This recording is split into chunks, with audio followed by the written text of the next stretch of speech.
Kelmedingmi bu vaqt kütüp cevap? Qarasam quyoshga o'tarmi bu qayg'um? Kechir deyish qiyin nemishqa?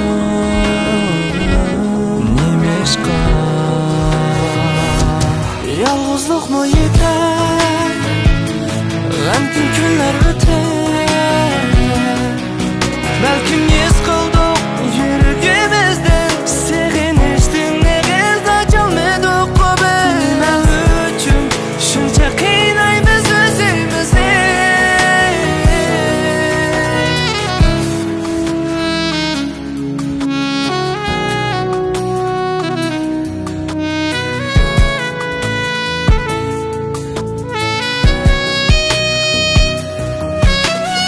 Ökündüm qo'lingni qo'ygan chog'din o'ylasam qayta.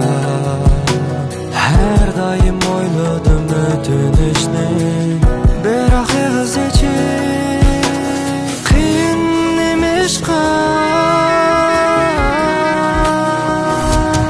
Yolg'izlikmi yetar? G'amgin kunlar o'tar.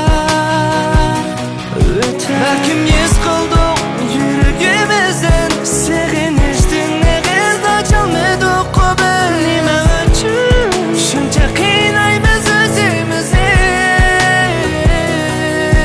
Bizga kerak shu javob, bir-birimizga bosh egishamiz.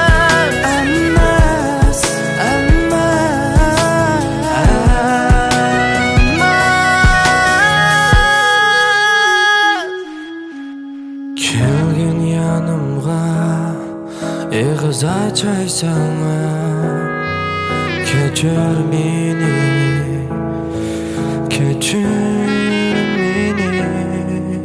Unutib ketaylik qayg'uli tunni. Kelgin yanımga, ig'iz ochaysanmi? Kechir meni, kechir meni. Unutib ketaylik qayg'uli tunni. Kelgin yanimga,